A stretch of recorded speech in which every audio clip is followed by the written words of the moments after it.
Hello बच्चों, कैसे हैं आप लोग। आई होप कि सब अच्छे होंगे। तो आइए स्वागत करते हैं आपका अपने केमिस्ट्री के यूट्यूब चैनल ई रसायन पर।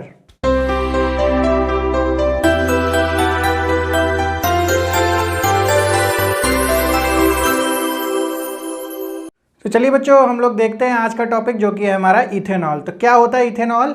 तो यहाँ पर बच्चों अगर हम लोग इस नाम को देखें तो ये हमारा किस नाम से मिलकर बना है, एथ प्लस एन और प्लस ऑल।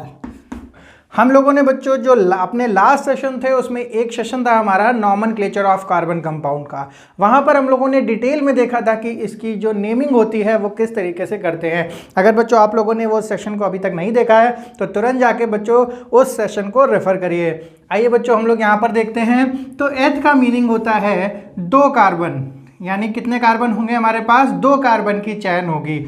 और एन का मतलब है दोनों कार्बन की जो चैन होगी वो सिंगल सिंगल बॉन्ड से जुड़ी होगी। और हमारा ये जो फंक्शनल ग्रुप है ये हमारा होगा OH। तो यहाँ पर हम लोग बाकी हाइड्रोजन लगा देंगे तो हमारा जो ये फॉर्मूला बनता है वो बनता है CH3CH2OH। तो बच्चों हमारा जो फंक्शनल ग्रुप होता है ऑल, और ये होती है हमारी कार्बन की चैन। जिस कार्बन चैन में हमारा ये वाला जो फंक्शनल ग्रुप लगा होता है वो जो हमारे कंपाउंड बनते हैं वो किस तरीके के बनते हैं, जैसे हमारा CH3OH हो गया, या फिर CH3CH2OH हो गया, या फिर अगर दूसरी और कार्बन चैन लें हम लोग CH3 और ये OH हो गया। तो हमारा जो इसमें कॉमन है वो है हमारा ये वाला फंक्शनल ग्रुप। इस वाले फंक्शनल ग्रुप के लगते ही हमारा जो कंपाउंड हो जाता है उसको हम लोग बोलने लगते हैं अल्कोहल। यानी जो इसका नाम है हमारा कॉमन नेम वो है मिथाइल अल्कोहल, इसका एथाइल अल्कोहल, और इसका अगर हम लोग देखें तो हमारा ये हो जाता है आइसोप्रोपाइल अल्कोहल। तो इन सारे जो कंपाउंड्स में से जो आज हम लोग पढ़ने वाले हैं वो स्पेशली हम लोग इस वाले कंपाउंड को पढ़ने वाले हैं जिसमें जो नंबर ऑफ कार्बन है वो 2 है और हमारा फंक्शनल ग्रुप लगा हुआ है OH। तो आइए बच्चों देखते हैं हम लोग इथेनॉल। सो जो बच्चों हमारा इथेनॉल होता है हमारा CH3CH2OH, इसका जो हमारा कॉमन नेम होता है इसको हम लोग बोलते हैं एथाइल अल्कोहल।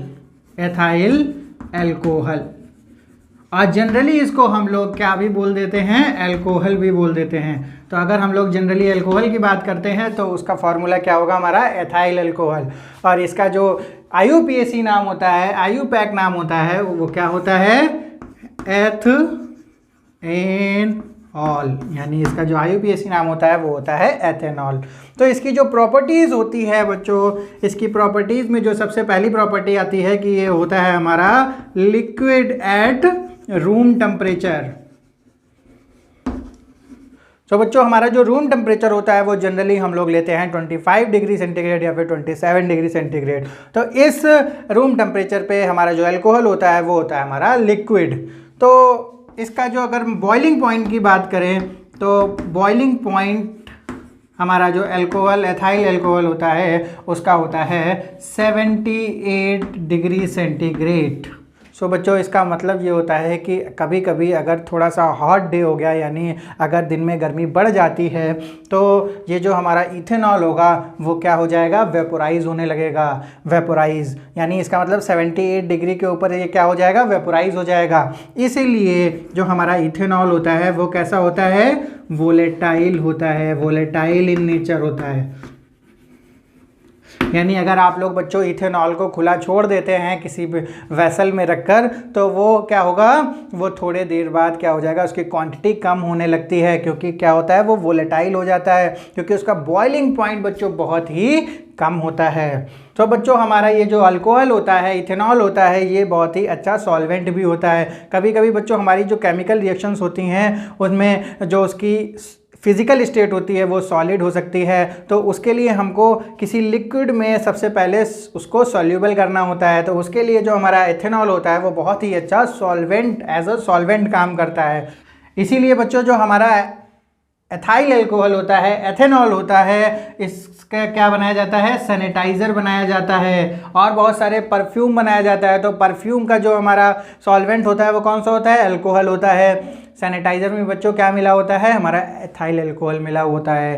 तो यहाँ पर ये जो यूज़ होता है एथाइल अल्कोहल का, इसको सैनिटाइज़र में भी यूज़ आता है और परफ्यूम इंडस्ट्री में भी इसका यूज़ होता है और हमारा मेडिसिन बनाने में भी यूज़ होता है इसका। मेडिसिन्स में बच्चों इसका जो यूज़ होता है वो बहुत ही एक्सट्रीम लेवल पर इसका यूज़ किया जाता है, हमारा किसका, अल्कोहल का, इथेनॉल का। अगर बच्चों हम लोग बात करें जो इथेनॉल की सॉल्युबिलिटी वाटर के साथ, तो ये हमारा जो वाटर के साथ भी सॉल्यूबल होता है, किसी भी प्रोपोर्शन में इसको हम लोग मिला सकते हैं, किसको साथ, वाटर के साथ। तो हमारा ये जो सॉल्यूबल होता है वाटर के साथ भी क्या होता है, सॉल्यूबल होता है, सॉल्यूबल विद वाटर। अब हम लोग बच्चों बात करें जो हमारा इथेनॉल होता है, जो 100% इथेनॉल होता है उसको हम लोग कहते हैं एब्सोल्यूट अल्कोहल, एब्सोल्यूट अल्कोहल। आइए बच्चों अब हम लोग देखते हैं प्रिपरेशन ऑफ इथेनॉल।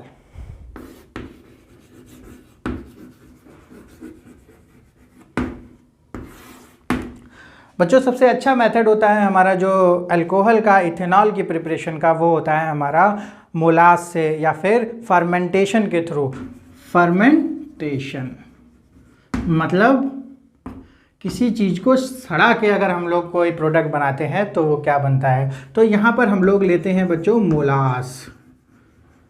मोलासेस क्या होता है, हमारा जो बच्चों चीनी बनती है, शुगर बनती है, वो बनती है हमारी केन जूस से, यानी गन्ने के जूस से हमारी क्या बनाई जाती है, चीनी। तो उसमें जो बाई प्रोडक्ट होता है, यानी चीनी बनाने के बाद जो उसका जो घोल बचता है उसको हम लोग क्या बोलते हैं, मोलास, या फिर हिंदी में बोलते हैं इसको शीरा। तो ये सारी जो शीरा होता है या मोलास होता है, ये कौन सी फैक्ट्री में चला जाता है, जहाँ पर इथेनॉल बनता है। मोलास का हमारा किया जाता है fermentation in the presence of east. East हमारा एक बैक्टीरिया होता है बच्चों, वो हमारा मोलास का फर्मेंट करता है और बनाता है हमारा इथेनॉल, इथेनॉल। तो यहाँ पर जो मोलास से इथेनॉल बनता है ये दो प्रोसेस से बनता है, क्योंकि जो हमारा मोलास होता है उसमें बच्चों होता है सुक्रोज। सुक्रोज का जो फॉर्मूला होता है, ये हमारा फॉर्मूला होता है बच्चों सुक्रोज का। तो ये जो हमारा बच्चों सुक्रोज होता है, सबसे पहले ब्रेक होता है, ब्रेक करके क्या बनाता है हमारा ग्लूकोज या फिर फ्रक्टोज। तो ये हमारा ग्लूकोज का मॉलिक्यूल है और यहाँ पर जो हमारा एंजाइम होता है वो इन्वर्टेज काम आता है। तो ये जो हमारा ग्लूकोज होता है ये सेकेंड स्टेप में टूटता है जाइमेज की प्रेजेंस में।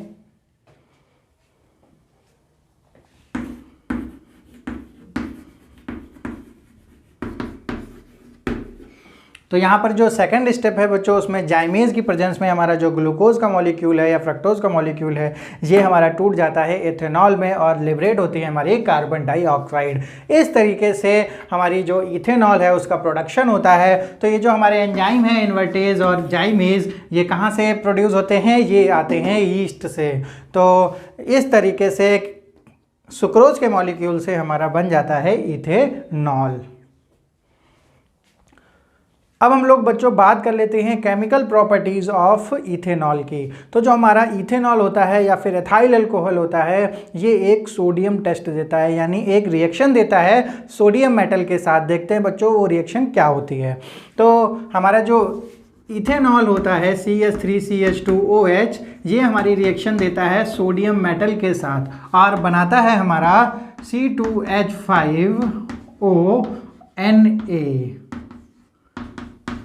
यानी सोडियम सॉल्ट बनाता है हमारा किसका, अल्कोहल का, और यहाँ पर हमको लिबरेट करता है हाइड्रोजन गैस। तो बच्चों इसको हम लोग क्या कह रहे हैं, सोडियम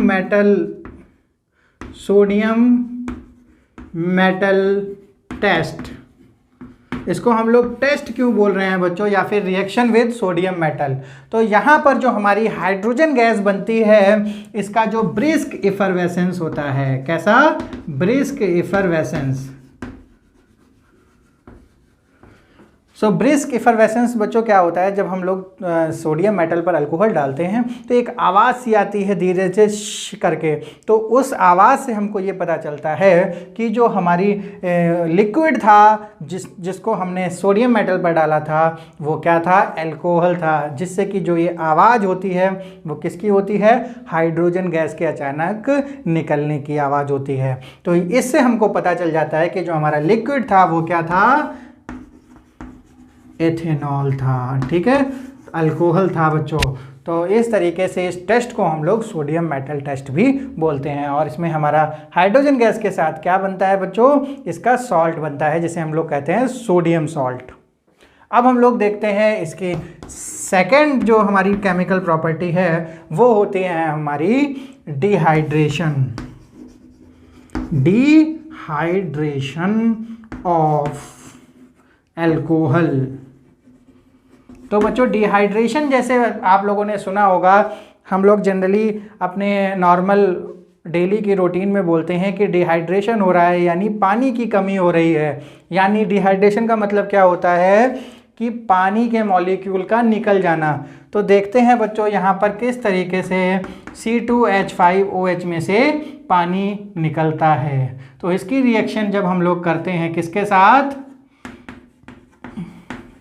H2SO4 के साथ, यानी ये एक एसिड है और ये हमारा अल्कोहल है। तो इसमें अगर हम लोग एसिड डालते हैं तो बच्चों अगर हम लोग अल्कोहल में एसिड की रिएक्शन कराते हैं तो हमारा बनता है यहाँ पर CH2 डबल बॉन्ड CH2। इसको बोलते हैं बच्चों एल्कीन। क्या बोलते हैं, एल्कीन, यानी जिसमें डबल बॉन्ड होता है उसको बोलते हैं एल्कीन। तो यहाँ पर ये हमारी एथीन हो गई, क्योंकि यहाँ पर 2 कार्बन के हमारे एटम हैं और हमारा साथ में निकलता है वाटर, इसीलिए इसको बोल रहे हैं बच्चों डिहाइड्रेशन। यानी इस अल्कोहल के मॉलिक्यूल से हमारा वाटर रिमूव हो जाता है। अगर बच्चों इसको हम लोग और डिटेल में देखें तो बच्चों देखते हैं कि जो हमारा H2SO4 होगा वो क्या जनरेट करेगा, H+ आयन जनरेट करेगा, क्योंकि जो एसिड होता है वो H+ जनरेट करता है। तो जो हमारा OH है, O के पास क्या हो जाएगा, हमारा H यहाँ पर चिपक जाएगा, क्योंकि H के पास इलेक्ट्रॉन की कमी है और जो हमारा ये ऑक्सीजन है इसके पास लोन पेयर ऑफ इलेक्ट्रॉन है, यानी एक्स्ट्रा इलेक्ट्रॉन है। तो ये जो H अपना प्लस है वो इसके ऊपर दे देगा। सो बच्चों इस फॉर्मेशन में आप लोग देख रहे होंगे कि ये जो H2O है इसके पास 1 इलेक्ट्रॉन की कमी है। तो इस H2O को अगर 1 इलेक्ट्रॉन यहाँ से लेना पड़ जाए तो ये 1 इलेक्ट्रॉन लेके निकल जाता है। अब इसको बना देता है बच्चों CH3 और CH2 पॉजिटिव। अब इसका मतलब है इस पॉजिटिव को हटाना पड़ेगा। तो इस पॉजिटिव को हटाने के लिए एक हाइड्रोजन हटा के यहाँ पर क्या कर देता है, डबल बॉन्ड दे देता है और H+ निकल जाता है और हमारे बना देता है एल्कीन। और ये जो हमारा H2O निकला है वो यहाँ पर हम लोगों ने लिख दिया। तो इसको बोलते हैं डिहाइड्रेशन ऑफ अल्कोहल। तो आपको बच्चों केवल और केवल इतनी रिएक्शन याद करनी है, इस वाले आपको मैकेनिज्म से कोई यहाँ पर मतलब नहीं है। ये आप लोग नेक्स्ट क्लासेस में जाके इसके मैकेनिज्म को डिटेल में पढ़ेंगे। सो यहाँ पर बच्चों अल्कोहल आपका, इथेनॉल आपका कंप्लीट हो जाता है। इसके बाद जो हमारा टॉपिक है, जो हमारा कंपाउंड है वो है हमारा इथेनोइक एसिड। तो आई होप बच्चों आपको इथेनॉल के बारे में सारी जानकारी मिल गई होगी। अब मिलते हैं अपने नेक्स्ट सेशन में जो कि है हमारा इथेनोइक एसिड। तो बच्चों अगर आप लोग चैनल पर नए हैं तो चैनल को कर लीजिए subscribe. Till then bye bye.